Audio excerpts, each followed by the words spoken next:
Hello there, Cancer sign. Welcome to your personal reading. Welcome to your monthly reading. This is not a personal reading, okay? Welcome to your monthly reading, Cancer. Sun, Moon, Rising, Venus. So, this is your reading for the month of August. So, monthly reading for the month of August, love reading. So, Cancer, hindi lahat ng Cancer maka-resonate dito. So, takes what resonates and leave the rest. Cross-watchers, pwedeng kayo to at hindi sila Cancer sign. So, put yourself in a situation kung saan kayo naka-resonate, okay? So, Cancer, if hindi kayo naka-resonate dito, please do check your other placements, your Sun, your Moon, your Rising, your Venus sign, dahil pwedeng doon kayo maka-resonate. And pwede din maka-resonate kayo dito and makontinue doon sa other placements niyo. Pwedeng ganun. Kaya, however maka-resonate pa din kayo. So, let's start, Cancer. I'm going to do ano yung pwede mangyari for the month of August. So, titignan muna natin ano yung pwede mangyari or ano yung nangyayari sa inyo ngayon. So, ano yung nangyayari sa inyo ngayon and ano yung pwede mangyari in the month of August. I'm going to pull oracle cards to see the situation.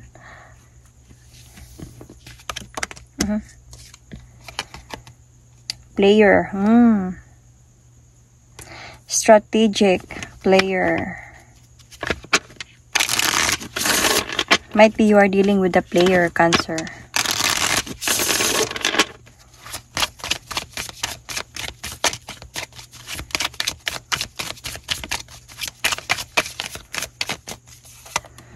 Kumbaga marunong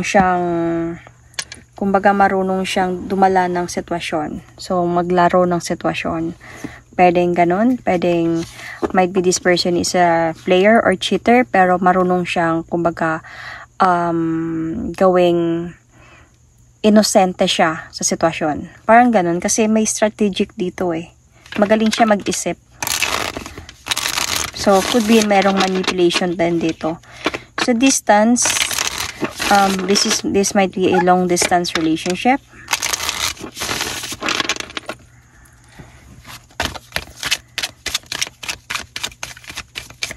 Or it might be right now, hindi kayo nag-uusap.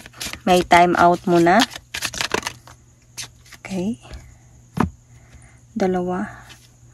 So, commitment, long-term relationship, pressure cooker, so rage, ready to explode.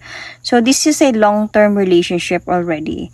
So, pwedeng merong dito, pressure cooker, that means could be meron talagang away na nangyayari dito. Kasi merong ready to explode eh. Rage, might be merong truth na ready to explode, or anger, or mga nararamdaman mo, Cancer. Baka sa point na tahimik-tahimik ka lang, pero this time around, gusto mo na siyang i-explode, yung mga nararamdaman mo na hindi mo na kaya. Why? Might be because the situation has a manipulation dito. Minamanipulate ka ng person na to. And then, so, kasi sa sobra niyang wise enough na he or she is playing the situation, playing you, could be, and then, nilalabas na parang wala siyang ginagawa. So, parang you keep on parang pasensya ng pasensya. Sige lang. Pero this time, parang meron ka ng feeling of gusto mo nang i-explode. Gusto mo nang mag-explode. Gusto mo nang isabihin ng lahat.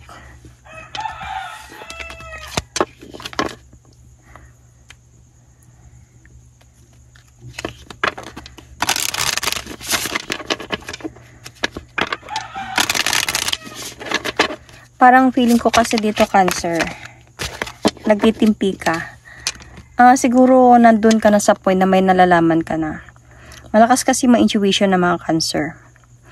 Someone's got their eye on you. You are doing your research. See, you are doing your research. I think this is you are doing your research. And dito ka sa point na, sige lang, sa commitment na meron tayo, I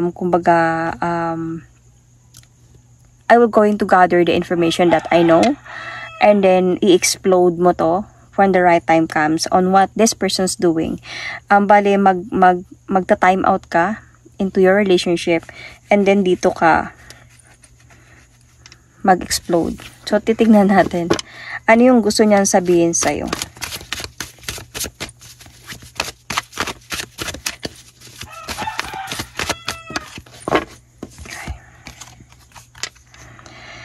Nahirapan ako nung nawala ka. Really? Siguro dahil sa meron na kayong time out dito eh.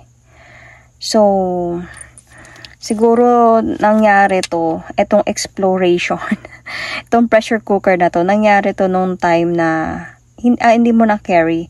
So, nung sinabi mo ng lahat ng mga nararamdaman mo, ng mga nalalaman mo while you are spying, so umiwas ka na, like tumahimik ka dito. Kaya nahirapan siya nung nawala ka.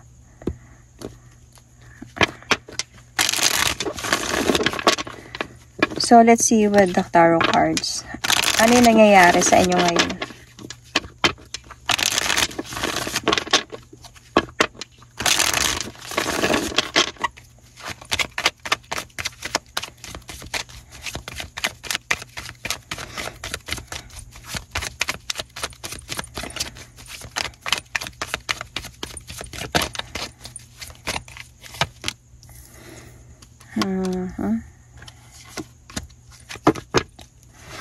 Feeling ko, Cancer, you really love this person. Kaya nga meron kayong long term eh. Tumagal ka talaga sa kanya. But, parang andun ka sa point na sa ngayon, sa mga nangyayari sa inyo ngayon, is gusto mo muna talagang mapag-isa. You gave this person silent treatment. Parang tumahimik ka. May part of this, is minsan yung ganito talaga yung Cancer. Minsan, bigla na lang yan sila nag-activate at hindi nagpaparamdam o hindi nagpapansin. Pag dumating talaga sa point na medyo parang magkiklik yung utak nila. So, nandito ka sa point ngayon ng ganyan, Cancer. But this person, mahal mo talaga to siya. You still even wanted to have a new beginning with this person. You are guarded right now. Ito yung nangyayari ngayon. You put boundaries sa mga nalaman mo, sa mga isiniwalat mo na katotohanan ng mga nangyayari, mga nalaman mo on what this person did to you. Meron na talaga kayong long-term commitment. Madami na kayong pinagdaanan. And yet, through that, nasasaktan ka.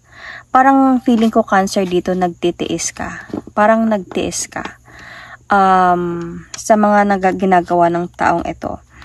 And kasi parang hindi mo naman ginusto yung pag-alis mo, pero ginawa mo to para na din sa'yo.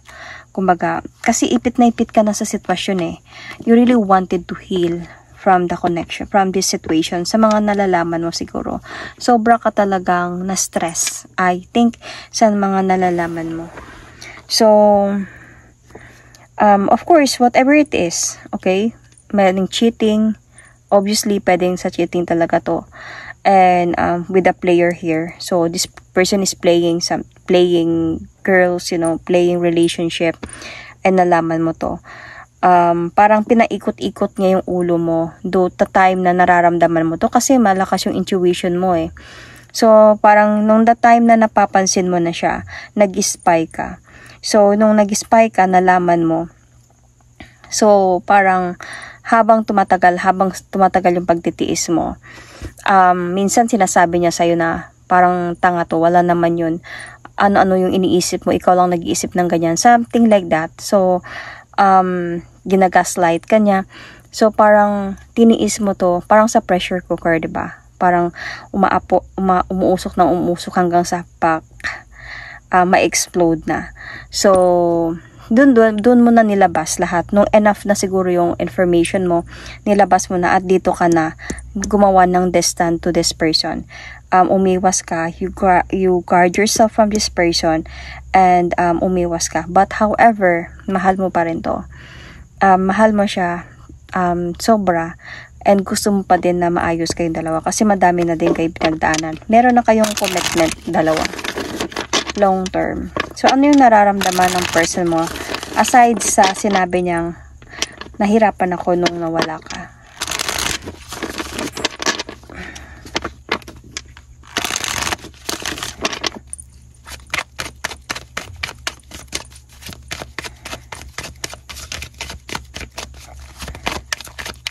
Ano yung gustong ano yung nararamdaman ni person mo para sa'yo?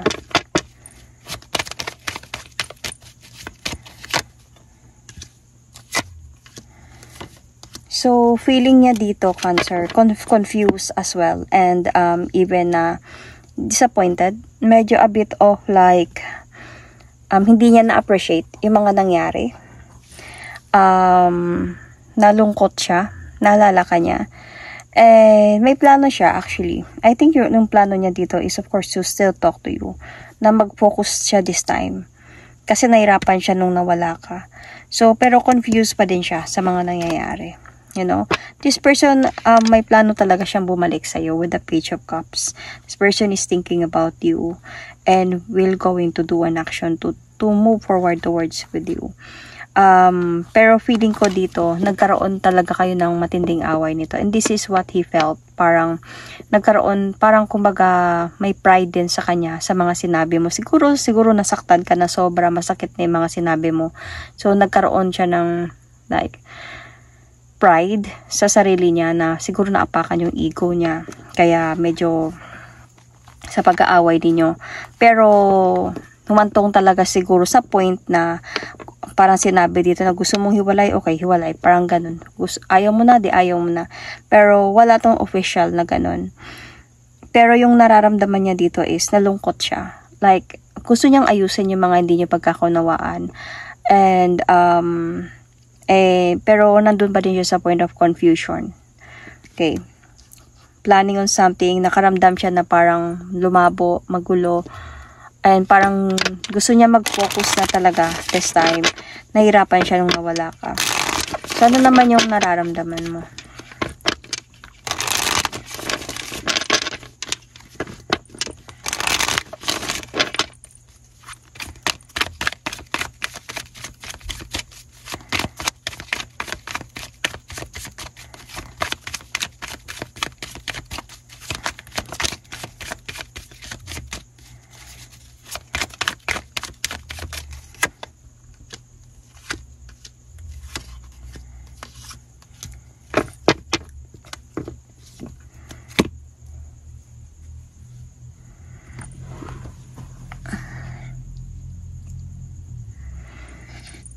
Okay.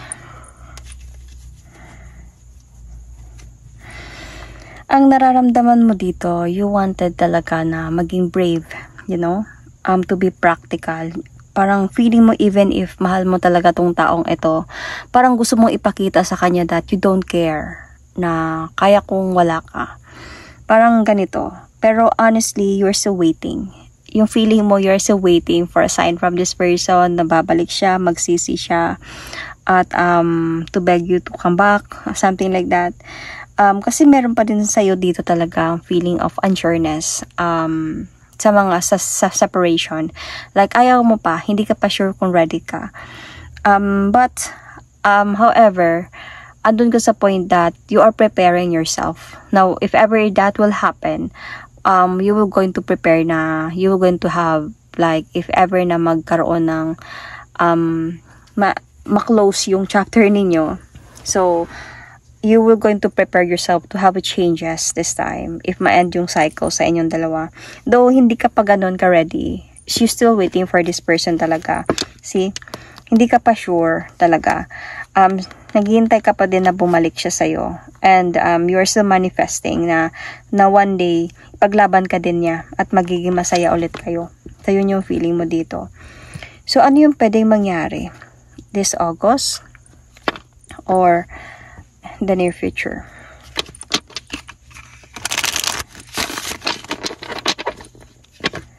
So, anyway, I can see signs here.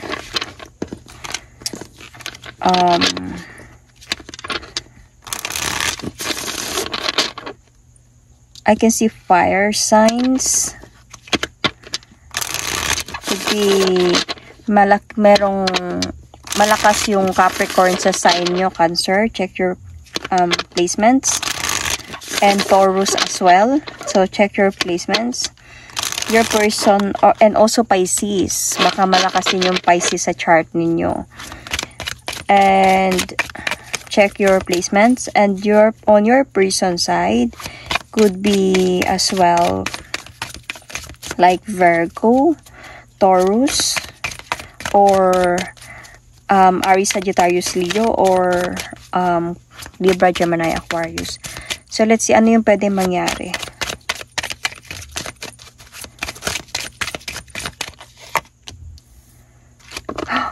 Oh, Mercury retrograde.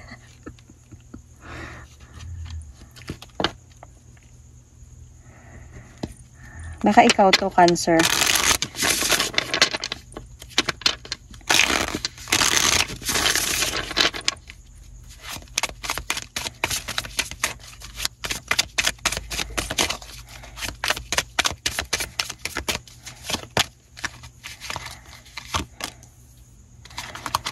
Oh, merong decision. Honestly, Cancer, during the Mercury retrograde this August, meron tayong Mercury retrograde this August. Mag-start siya sa August 4 in the sign of Virgo, and then lilipat siya sa sign of Leo on August 14, and then mag-end siya on August 27. So, yung pag merong Mercury retrograde, hindi siya good for decision.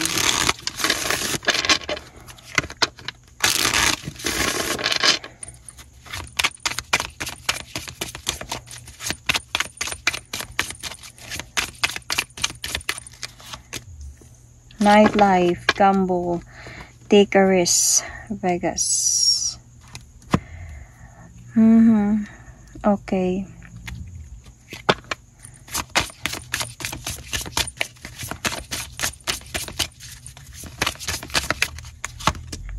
Confession. Someone has to tell you something. I get it. Nakuha ko na siya. Feeling ko, Cancer, while you are waiting for this person to come back, diba sabi ko, you are already preparing yourself dito na if ever na hindi talaga kayo, hindi na siya babalik, hindi na siya magpaparamdam, ready ka na, magpe-prepare ka na sarili mo to end the cycle, to have a changes in your life. Feeling ko during those times, because you're still waiting for this person na to come back to you, to ask forgiveness, ang malala dito is like, you felt ghosted. Like, imbes na siguro nandun kayo sa point na nagkaroon kayo ng a bit of conversation, like on and off could be, until this person ghosted you. Dito ka sa point na parang, you wanted to decide na, kasi feeling ko with this gamble, take a risk, Vegas, this is some kind, pareho lang sila nitong player. Parang nightlife, enjoying the night, parang merong nakapagsabi siguro sa'yo dito na ay hindi naman nagbago yan. Parang ganun pa din yung ginagawa niya. Same pa din, ang babae pa din. Kahit sabihin niya dito na nahirapan siya nung nawala ka. Yun lang yun eh. Wala namang sabihin na nagsisi ako at hindi ko na ulitin yung gagawin ko. Gagawin ko na lahat para makuha ka, para maging maayos na tayo. Nahirapan lang siya nung nawala ka kasi wala siyang someone na pwedeng ma-manipulate. Kasi siguro dahil nga sa meron kayong long distance, meron kayong long term, meron kayong commitment, ibig sabihin matagal na kayo. So matagal na kayo, nasanay na siya na nandyan ka. Not because he love you. Nasanay siya na nandyan ka, pinapatawad mo, ginagago ka na naman, pinapatawad mo, ginagago ka, parang paulit-ulit. So parang nung time na sabi nga dito, nag-explode ka na, and you wanted na matuto ka na, dito siya nahirapan nung nawala ka, kasi hindi siya sanay nang wala ka. But the thing here, imbis na magbago siya, may nakapagsabi sa'yo, might be in the near future or this August, is wala ding mangyari. Ganon pa din yung ginagawa niya.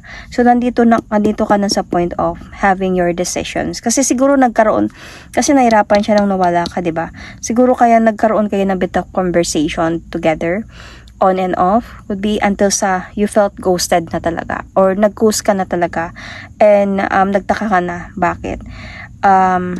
Someone has to tell you something, dahil merong katotohanan kang nalaman, might be to someone else, na walang pagbabago yung boyfriend mo or yung partner mo. So, let's see.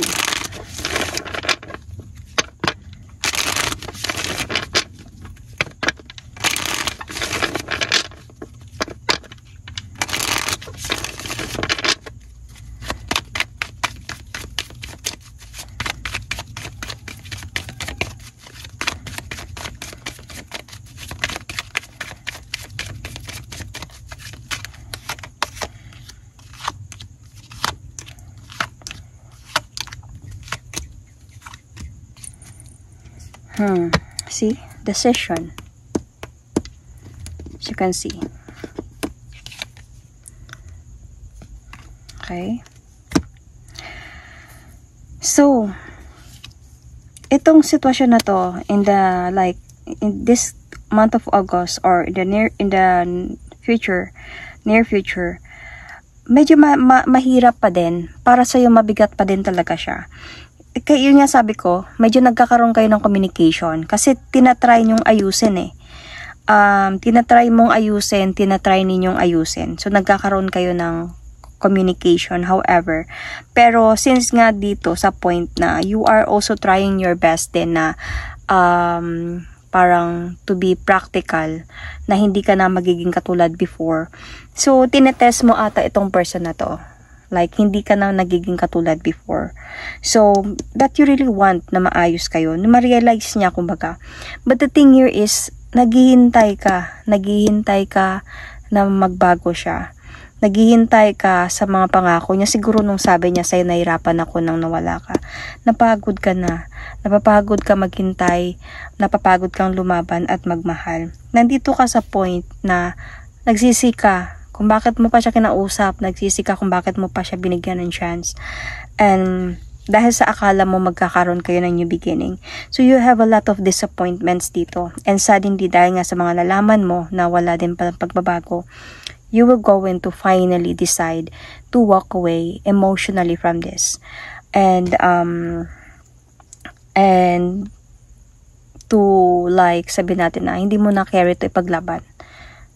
Ang ipaglalaban mo dito is yung sarili mo na this time. So, Cancer. I can see here also another signs. Cancer, Scorpio, Pisces. So, might be this is you. Yun. Sun, Moon, Rising, Venus. So, I'm going to pull an oracle card for this ending. Okay. Don't make decision based on guilt or what you think you should do. For it is only being true to yourself that you can be true to others. Merong nakakuha nito. Don't know kung Taurus or Gemini or Aries ba. Anyway, kasi nandito sa point nag-decide ka na okay, mag-usap tayo kahit however, itatry natin. Naghintay ka dito ng hintay. Nagkakaroon na kayo ng a bit of communication but parang ginost ka agad. Ginost ka ba dahil hindi pa pala siya nagbabago. So, kung pinagpatuloy mo yun, pag move on mo, sana hindi na siya nagkaroon pa ng chance na gaguhin ka ulit. But it's okay. It's life. Nangyayari yan dahil sa pagmamahal. At least dito sa point na to, sa last is like, parang natuto ka na. Like, you will going to walk away. Kasi pag ito na kasi siya, 8 of Cups, walking away and never look back na yan. Parang walking away emotionally na talaga. Dala-dala na yung nararamdaman mo. So, that is my reading for you, Cancer. Thank you and God bless.